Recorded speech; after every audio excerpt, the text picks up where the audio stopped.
बिस्मिल्लाहिर्रहमानिर्रहीम, अस्सलाम वालेकुम। आप देख रहे हैं व्यूज़ मैटर। मैं हूं मुर्तज़ा डार। पाकिस्तानी सियासी मंजरनामे पे सूरत हाल खासी गर्म है, मामलात खासे गड़बड़ होते दिखाई दे रहे हैं। आज इस वीडियो के अंदर हम बात करेंगे कुछ चीज़ों के हवाले से, जिसमें आज जो सुबह सियालकोट में वाक़या पेश आया उसकी बात करेंगे। फिर उसके बाद जो कुछ लंदन में हुआ और मुमकिना तौर पर अब होने वाला है उस मुलाकात के बाद उसकी बात करेंगे। तीसरी बात हम ये करेंगे कि इस सबसनामे में जो मुल्की मईशत है उसके हालात किस जानिब बढ़ते हुए दिखाई दे रहे हैं। चौथी बात हम ये करेंगे कि मुल्क में इस वक्त इस्टेब्लिशमेंट के मुखालिफ बयानिया स्ट्रॉन्ग होता जा रहा है, बावजूद लाख कोशिशों के ये किसी भी सूरत कम होता दिखाई नहीं दे रहा। इसकी क्या वजह है? गुफ्तगू का बाकायदा आगाज़ करते हैं। आपने अगर हमारे चैनल को सब्सक्राइब नहीं किया तो कर लें, फेसबुक पेज पर जाइए, उसको भी लाइक कीजिए ताकि ऐसी मजीद वीडियोज़ आप तक पहुँच सकें। अच्छा, ये खबर तो आपके यकीनी तौर पर इल्म में होगी। उन दोस्तों के जिनके इल्म में नहीं, उनको एक रिकैप दे दूँ कि सियालकोट में आज पाकिस्तान तहरीक इंसाफ ने एक जलसा करना था, और उस जलसा करने के हवाले से जो है जिस जगह पर पहले उसका इनेकाद किया गया था या जिस ग्राउंड में किया गया था, उस ग्राउंड के हवाले से वहाँ की इंतज़ामिया ने कहा, डिप्टी कमिश्नर ने कहा कि यहाँ पे आपको जलसा करने की इजाज़त नहीं है क्योंकि क्रिश्चियन कम्युनिटी की ग्राउंड है, और उन्होंने प्रोटेस्ट किया और उन्होंने कहा कि जी हमारी इस ग्राउंड से कब्ज़ा वागुजार कराया जाए। चुनांचे सुबह बाद नमाज फजर जो है तकरीबन कोई 5:30-6 बजे के करीब वहाँ पर पुलिस ने हैवी जो है वो रेड किया। हसन इकबाल DPO की ज़ेरे निगरानी अंडर इस कमांड जो है वहाँ पर रेड हुआ, और रेड के थोड़ी देर बाद वहाँ पर पाकिस्तान तहरीक इंसाफ के कारकुनान, लीडरशिप, उस्मान डार, उमर डार और बाकी लोग वहाँ पर पहुँच गए, और वहाँ पर एक जो है वो क्लैशेस जो है उसका आगाज़ हो गया। आंसू गैस के शेल इस्तेमाल किए गए और पकड़ धकड़ हुई, और उमर डार और उस्मान डार समेत उनकी जो बाकी वहाँ पे क़यादत थी उनको गिरफ़्तार कर लिया गया। बाद में कुछ घंटों के बाद तकरीबन कोई 2-2:30 बजे के करीब उनको फिर वहाँ से छोड़ भी दिया गया, और PTI की लीडरशिप ने अपनी जलसागाह जो है उसका लोकेशन बदल ली और उसको जो है वहाँ पर एक मकामी फैक्ट्री की क्रिकेट ग्राउंड के अंदर जो है वो ऑर्गेनाइज़ कर लिया। ये सारा वाक़या हुआ आज सियालकोट में। अब इस वाक़े ने जो हुआ ये थोड़ी देर के लिए था, और इस थोड़ी देर के होने वाले वाक़े ने बहुत सारे चीज़ों को सामने जो है वो ले आई, आया कर दिया, और बहुत सारी चीज़ें हैं जिस हवाले से उसने सवालात को जन्म दे दिया। एक तो ये कि कुछ लोगों का ख़याल ये है कि ये एक टेस्टर है जो हुकूमत की जानिब से मारा गया था, और इस टेस्टर पे वैसे मौजूदा अपोजिशन जो है वो इल्ज़ाम लगाती है कि ख्वाजा आसिफ जो जिनका ताल्लुक़ सियालकोट से है, वज़ीर दिफ़ा हैं, वो इस सब के पीछे थे या वो इसके मास्टरमाइंड थे हुकूमती मशीनरी की जानिब से। मैं इसकी डिटेल में नहीं जानना चाहता कि वो उस जलसागाह में आज से पहले कितने जलसे हुए या वहाँ पर कितने मैचेज़ हो चुके हैं और क्या वहाँ पर माजी उसका रहा है और किसने सही किया या किसने गलत किया। लेकिन जिस चीज़ के हवाले से मैं आपकी तवज्जो इस तरफ फोकस करवाना चाहता हूँ वो ये है कि ये एक टेस्टर मारा गया, और इस टेस्टर के नतीजे में गवर्नमेंट ने ये चेक किया कि अगर हम इनकी कुछ लीडरशिप को पकड़ते हैं तब क्या रिएक्शन आता है, अगर हम फोर्स का इस्तेमाल करते हैं तो क्या रिएक्शन आता है, और अगर हम इनके जलसों को रोकने के हवाले से कोई इक़दाम लेते हैं तो क्या रिएक्शन आता है। अब इस सब असना में हुआ ये है कि वहाँ पे मकामी इंतज़ामिया ने या पुलिस ने इस चीज़ को गेज किया, इस चीज़ को समझा कि जब भी कभी इनके ख़िलाफ़ फ़ोर्स का इस्तेमाल यानी पाकिस्तान तहरीक इंसाफ के ख़िलाफ़, इनके लीडर्स के ख़िलाफ़ या इनके कारकुनों के ख़िलाफ़ किया जाएगा तो उसका रिएक्शन ख़तरनाक होगा।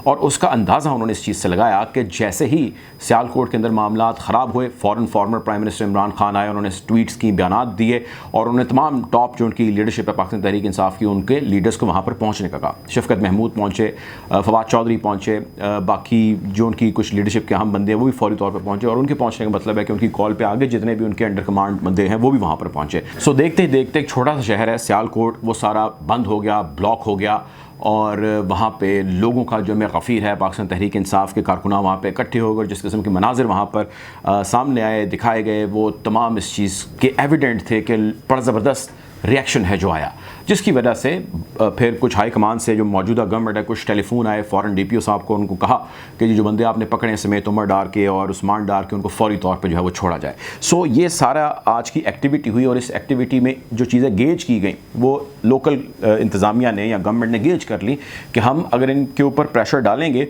तो उसका रिएक्शन आएगा, और वो रिएक्शन किस हद तक होगा। जो भी उन्होंने अख़ज़ करना था उसमें जो उन्होंने एक्सपेक्ट किया था उससे ज़्यादा रिएक्शन आया। और जो वो प्लान कर रहे हैं अबाउट द लॉन्ग मार्च, उसमें मिलती जुलती चीज़ें हैं, जिसमें आंसू गैस, शेलिंग, पकड़ धकड़, घर में नज़रबंद किया जाना समेत और भी बहुत सारी रुकावटें डालना समेत बहुत सारी चीज़ें हैं जो शामिल हैं।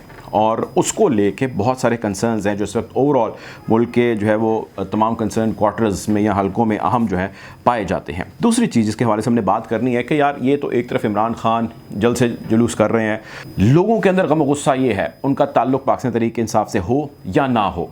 अगर उनका ताल्लुक किसी हुकूमती जमात से वो एक अलग बात है, लेकिन ओवरऑल लोग ये कंसर्न रेस कर रहे हैं। वो कहते हैं कि भाई इस वक्त जिस किस्म का क्राइसिस मुल्क के अंदर है, इस वक्त आज चौथा रोज़ है कि मुल्क के प्राइम मिनिस्टर और उनकी टॉप लीडरशिप जो है वो मुल्क से बाहर थी, उन्हें कुछ इल्म नहीं था क्या चल रहा है। वैसे शहबाज शरीफ साहब जो मेरी इतलात हैं, उनका दौरा थोड़ा सा ताख़ीर का शिकार हुआ, वो आज रात पहुंच जाएंगे, नहीं तो कल सुबह जो है उनकी फ़्लाइट यहाँ पर लैंड कर जाएगी और उससे कबल कुछ मिनिस्टर्स वापस पाकिस्तान आ भी चुके हैं।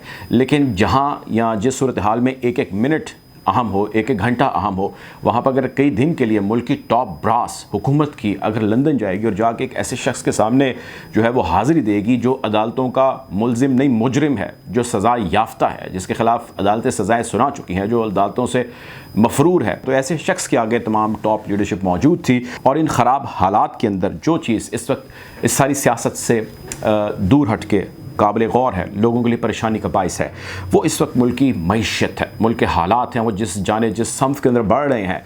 नून लीग या मौजूदा हुकूमत की जानिब सवालात उठाए जाएँ, उनकी लीडरशिप से बात की जाए। मैंने भी कुछ उनके लीडरान से बातचीत की, अपने प्रोग्राम्स के टॉक शोज़ के अंदर उनसे जिक्र किया, तो वो फौरी तौर पर इसका ज़िम्मेदार प्रीवियस गवर्नमेंट को ठहराते हैं। और इससे पहले जब हम PTI की लीडरशिप से पूछते थे कि भाई इसका ज़िम्मेदार कौन है, आपने तो हालात बड़े ख़राब कर दिए हैं, तो वो उससे प्रीवियस गवर्नमेंट यानी इन्हीं के ऊपर सवालात उठाते थे।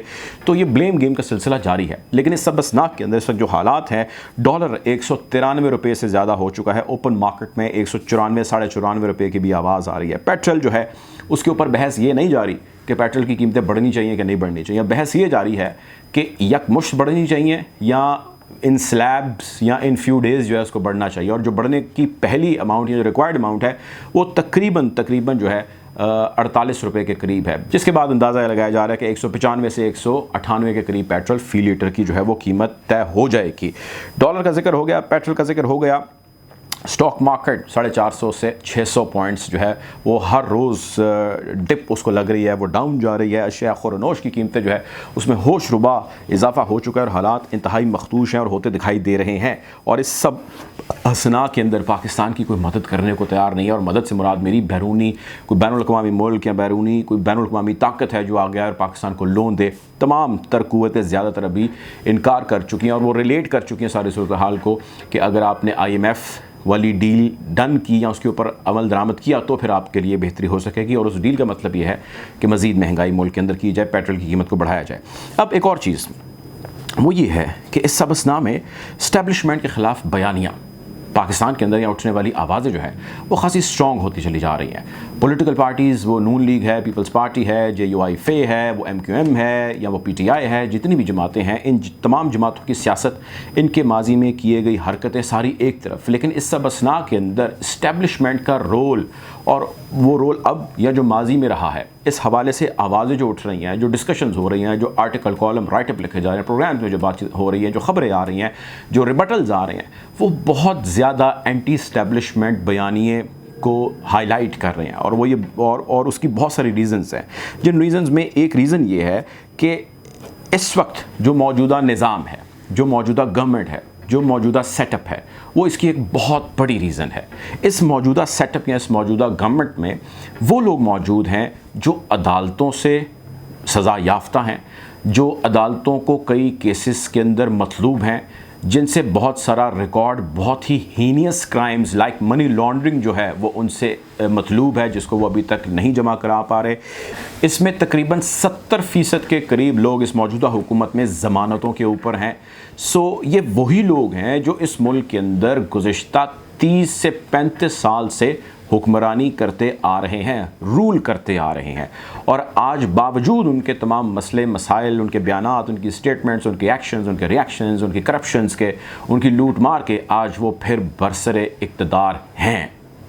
सो क्या इस्टेब्लिशमेंट ने पहले उनको लाने में गलती की या इस्टेब्लिशमेंट ने उनको अब लाने में गलती की? लोगों के अंदर ये बयानिया बहुत ज़्यादा तक़वियत पा रहा है, स्ट्रॉन्ग हो रहा है और वो इस्टेब्लिशमेंट को इस सारे असना में आड़े हाथों ले रहे हैं। हम कोशिश करेंगे इस बदलती सूरत हाल के हवाले से आपको यूँ ही अपडेट रखें। अपना ख्याल रखें, दुआ में याद रखें। अल्लाह हाफ़िज़।